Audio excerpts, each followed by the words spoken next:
지역의 이슈를 풀어보는 이슈토크 시간입니다. 최근 부산 지역 여러 관광 자원이 인기를 끌면서 과잉 관광 논란이 일고 있습니다. 지역 규모보다 너무 많은 관광객이 찾고 있어서 지역 주민의 고충이 커지고 있는데요. 오늘 이슈토크에서는 오버 투어리즘의 실태와 지속 가능한 관광을 위한 해법에 대한 이야기 나눠보도록 하겠습니다.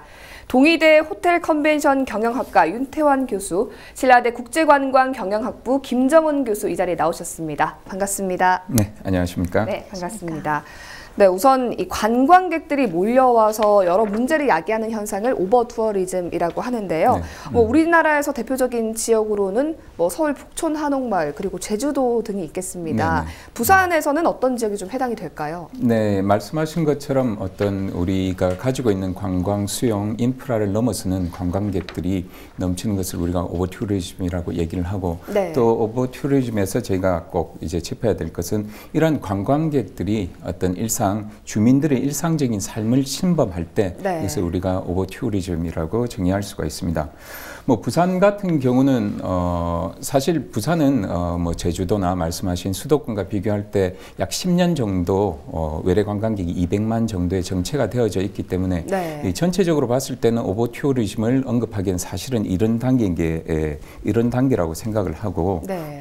그렇지만 지역적으로는 우리가 말을 하는 커뮤니티 공간 기반의 관광지, 쉽게 얘기를 해서 작은 커뮤니티 내에 관광객들이 들어와서 그리고 지역 주민들과 상호작용을 하는 이런 것들, 부산의 예를 들면 감천문화마을이나, 네. 또 최근 여러 영화의 로케이션으로 각광을 받았던 영도의 흰여울마을 같은 곳들이 오버 투어리즘의 사례로 볼 수 있을 것 같습니다. 네, 이 관광객이 증가하면 사실 일자리도 증가하고 지역 경제가 되살아난다 이런 긍정적인 이야기들이 많이 있는데요. 이 과잉 관광으로 인한 문제점에는 어떤 것들이 있을까요? 네, 물론 관광객들이 지역에 들어오게 되면 여러 가지 경제적인 지출을 하기 때문에 지역 사회에 도움이 되는 부분도 분명히 존재하지만, 또 반대로 관광객들이 기존 인프라에 침투한다는 개념으로 본다면 한정되어 있는 인프라에 여러 가지 환경적인 문제를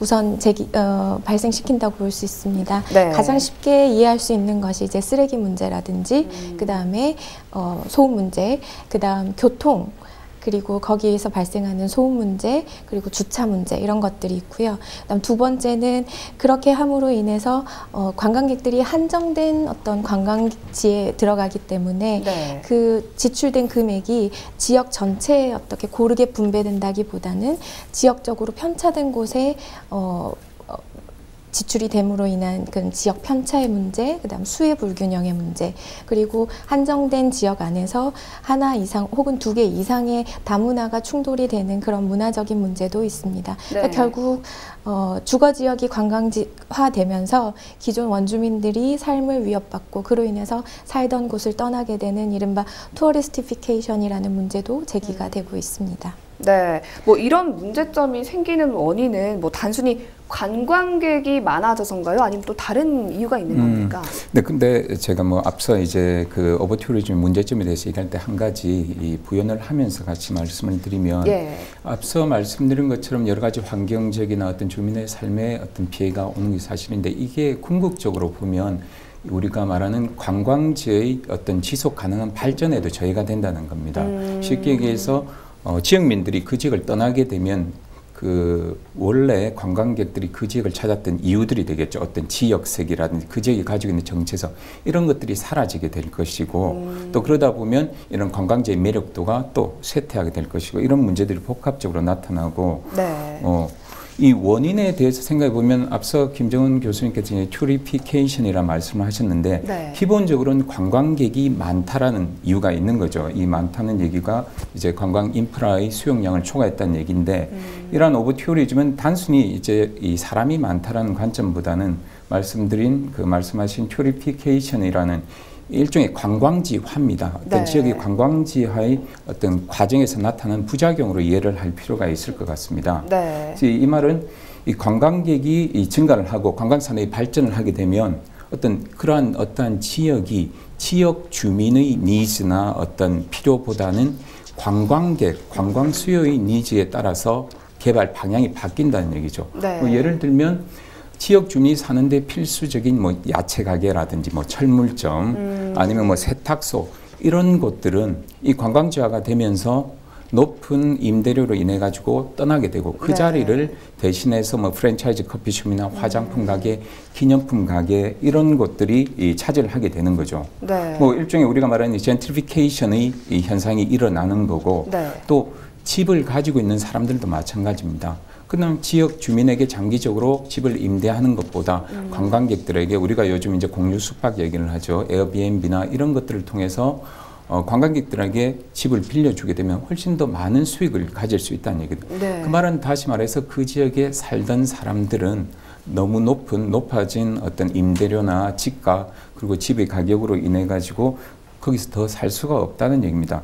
자, 이런 현상은 다시 어떤 현상을 불러일으키냐면 뭐 우리가 보는 오버투리즘과 그리고 또 관광에 대한 혐오 현상들을 일으킬 수도 있지만 관광지 입장에서 보면 우리가 일종의 이제 맥도날드 튜어리즘이라는 얘기를 합니다. 이 맥도날드란 아시다시피 이 프랜차이즈가 전 세계 상용을 하면서 똑같은 햄버거를 찍어내듯이 관광지도 마찬가지로 이렇게 획일화될 수가 있다는 얘기죠. 그 말은 앞서 말씀드린 지역의 고유성을 잃어버리고 또 관광지 자체도 쇠락할 수밖에 없다는 이런 얘기가 되는 겁니다.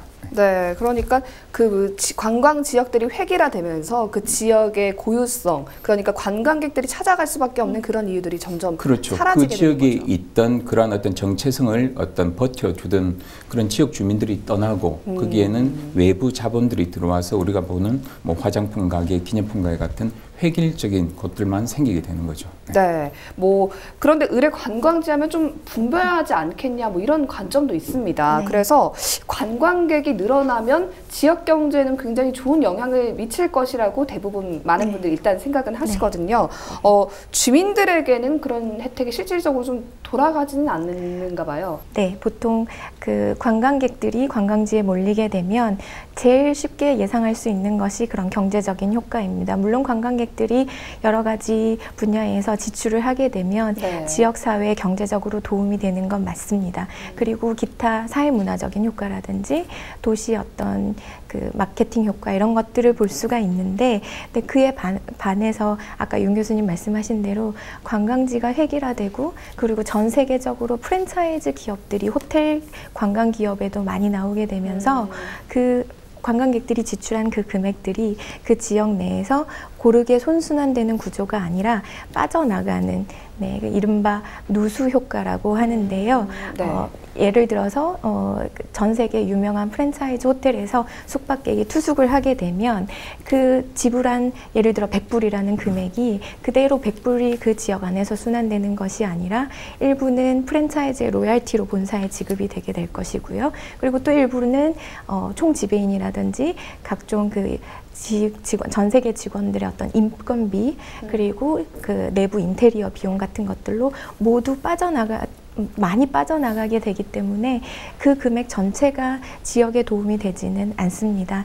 그래서 관광객이 아니라 그 지역에 오랫동안 살고 있던 원주민의 느낌으로는 굉장히 지역이 활발하고 그리고 우리가 피해를 입는 부분까지도 있는 것 같은데 특별히 그 지역에 혹은 나에게 도움이 되지 않는 그런 느낌을 주기도 할 수 있게 되는 것이죠. 네, 그러니까 그 지역의 관광객들이 오지만 결론적으로 말씀하신 그 경제적 효과라는 것이 그 지역을 위해 쓰이지 않고 좀 누수가 된다 이런 말씀이시죠? 네, 잘 알겠습니다. 그렇다면 뭐 관광객 수를 좀 줄여야 할 필요가 있을 것 같은데요. 뭐 적정 관광객 기준이라는 게 있습니까?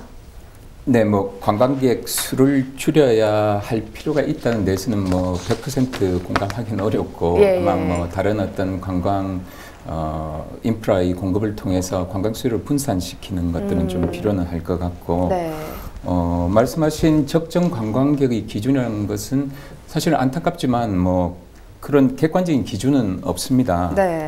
사실 이제까지 관광 수용력에 관련된 연구들은 관광 분야에서 많이 진행이 되어져 왔는데 이 관광 수용력은 사실은 대부분의 연구들이 관광객 측면, 특히 이제 관광객의 만족과 관련된 측면에 포커스가 된 게 사실이고 이런 오버투리즘이라는 이런 단어 자체가 사실은 나온 것 자체도 2010년 이후고 사실은 아주 생소한 단어였거든요. 네. 그게 이제 최근에 들어서 이제 조금 이제 공론화가 되고 있고, 네. 그리고 또 이런 모든 관광지를 대상으로 하는 어떤 객관적인 기준을 만드는 것 자체도 어렵습니다. 아시다시피 각각의 관광지는 다른 개별적인 특성들을 가지고 있습니다. 그리고 또 그뿐만 아니라 시간대별로 관광객 방문의 편차가 크다든지 이러한 어떤 어려운 점이 있기 때문에 어떤 획일적인 이 척도를 만드는 건 어렵고, 네. 특히 이 요즘 얘기가 많이 나오는 물리적인 수용량을 어떤 공간에 몇 명이 들어갈 수 있는지를 책정하는 것만으로는 사실은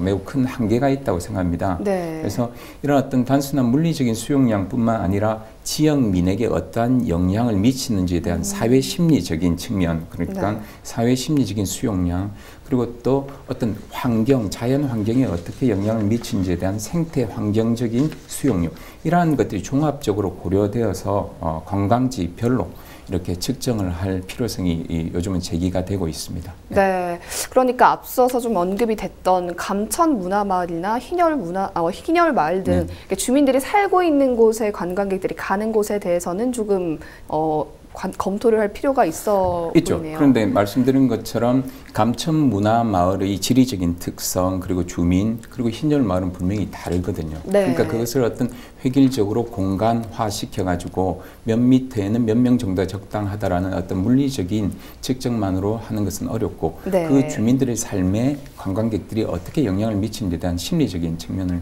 같이 고려할 필요가 있다는 얘기입니다. 네, 뭐 말씀을 듣고 보니까 참 관광객들의 성숙한 관광 태도가 좀 보태진다면 우리가 이런 오버 투어리즘에 대한 이야기를 하지 않아도 될까 하는 뭐 이런 안타까운 생각 좀 듭니다.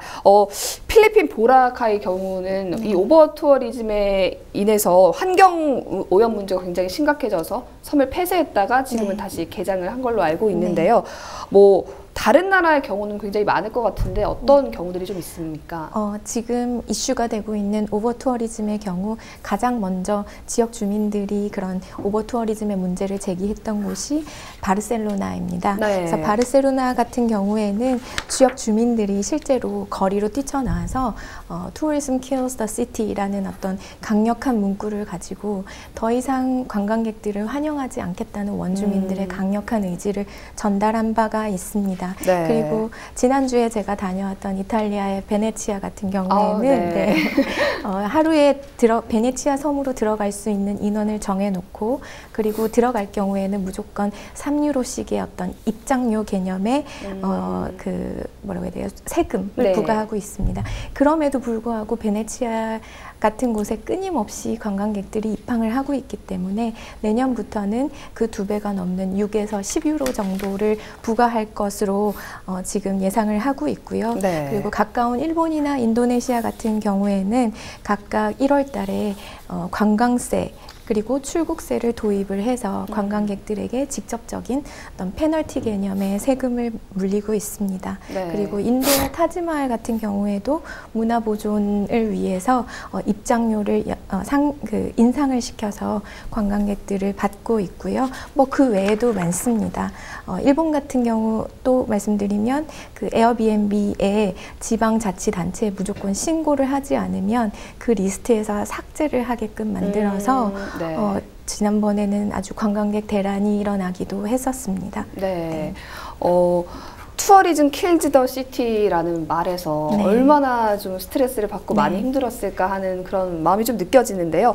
보라카이 같은 경우는 사실 그 자연 환경을 보러 가는 도시잖아요. 근데 좀 몇 달간이지만 폐쇄를 했다가 다시 재개장을 했는데 좀 효과가 있었던 것으로 알고 있습니다. 아직까지 뭐 효과의 단계를 뭐 확정짓기는 조금 이른 단계인 것 같고, 앞서 말씀드린 것처럼 이제 보라카이 같은 경우가 이제 생태 환경적인 것들 이러한 것들을 고려해서 했는데, 사실 많은 전문가들이 이러한 그 결정에 대해서 물론 또 어떤 그 사업을 비즈니스를 하시는 분들에서는 많은 반발이 있는 것도 사실이지만 또 다른 생태 환경적인 측면에서 또 지속 가능한 발전한 측면에서는 긍정적인 측면도 분명히 있다고 생각을 하고 있습니다. 네. 그렇다면 이 부산시 관광 정책에는 문제가 좀 있지 않을까 이야기를 좀 살펴봐야 할 것 같은데요. 뭐 이 오버 투어리즘에 대처하기 위해서 부산시 차원에서 뭐 논의가 되는 부분들이 있습니까?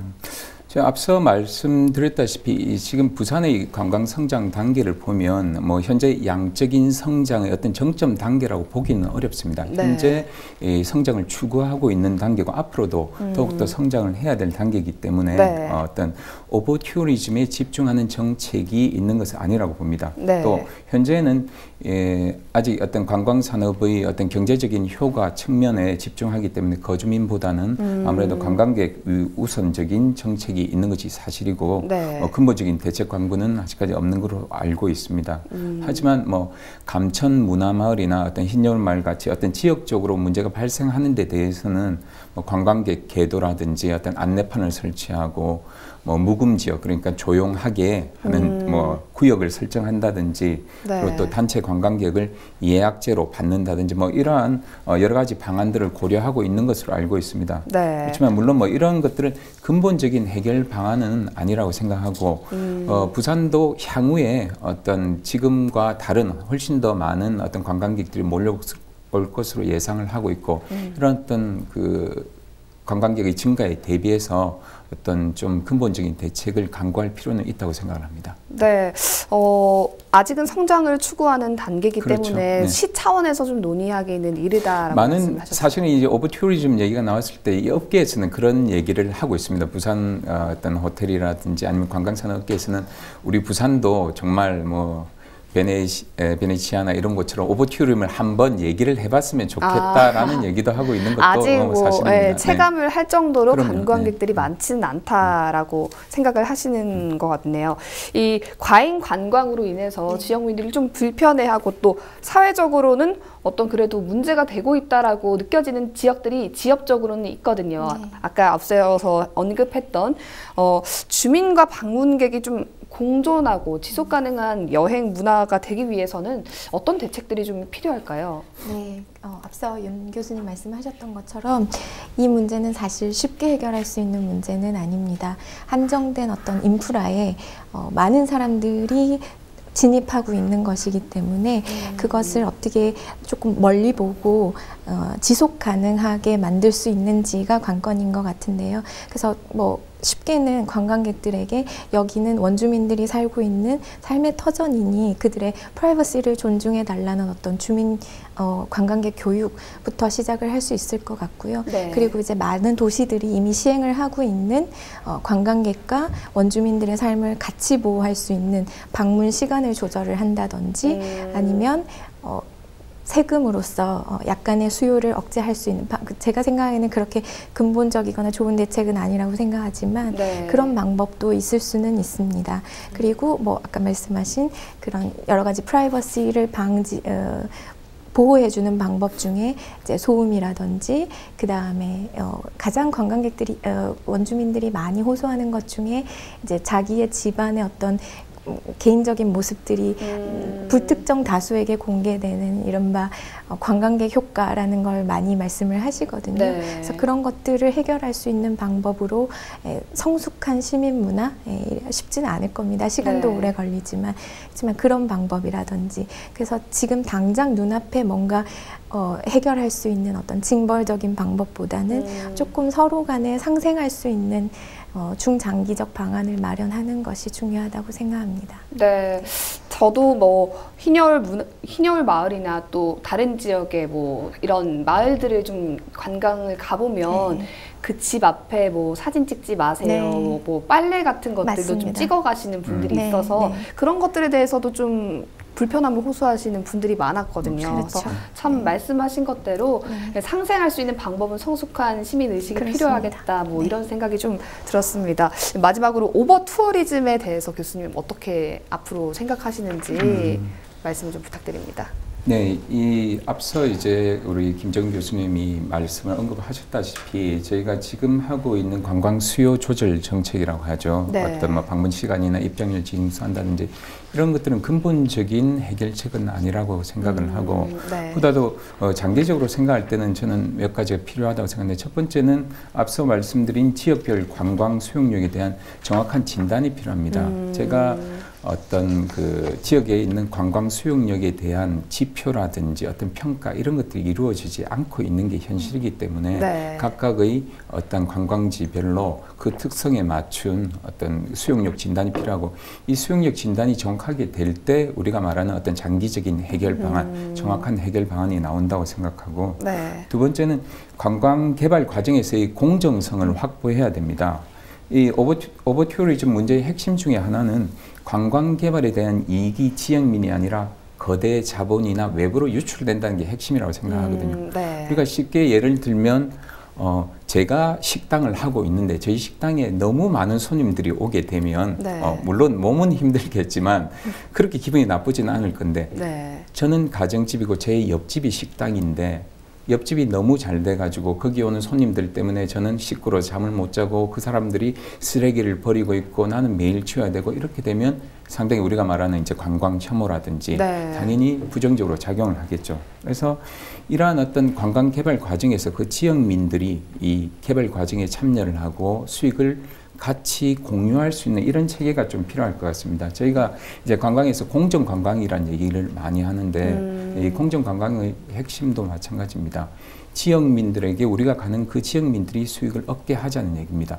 감천문화마을의 예를 들면 어떤 지역 공동체가 판매 시설을 같이 공동으로 운영을 한다든지 아니면 어떤 수익이 지역과 그리고 지역민에게 환원될 수 있는 구조, 어떤 뭐 앞서 말씀드린 베네시아의 경우처럼 입장료를 부과를 한다면 그게 지역 주민의 복지에 직접적으로 사용이 될 수 있게 한다든지 이러한 네. 대책이 필요할 것 같고 마지막 세 번째는 관광 개발에 대한 인식의 변화도 필요할 것 같습니다. 네. 이 단기적으로 경제적인 수익만을 추구하는 관광 개발은 앞서 말씀드린 것처럼 지역의 고유성과 그리고 주민의 삶을 파괴하게 되고 오히려 획일화된 관광지만을 양산한다는 얘기거든요. 그 말은 우리가 말하는 지속 가능한 관광지 개발에 어떻게 보면 반대되는 개념일 수가 있습니다. 관광지는 다시 쇠락할 수밖에 없기 때문에 어떻게 하면 관광 개발 시에 우리가 지역의 어떤 고유한 정체성을 지키면서 관광 개발을 할 수 있을까에 대한 어떤 논의나 어떤 네. 고민이 필요할 것 같습니다. 네, 마지막에 말씀하신 것처럼 정체성을 지키면서 지속 가능한 관광이 되도록 하는 게 가장 맞습니다. 필요할 것 같습니다. 오늘 이슈 토크 여기까지 듣도록 하겠습니다. 두 분 함께해 주셔서 고맙습니다. 네, 감사합니다. 감사합니다.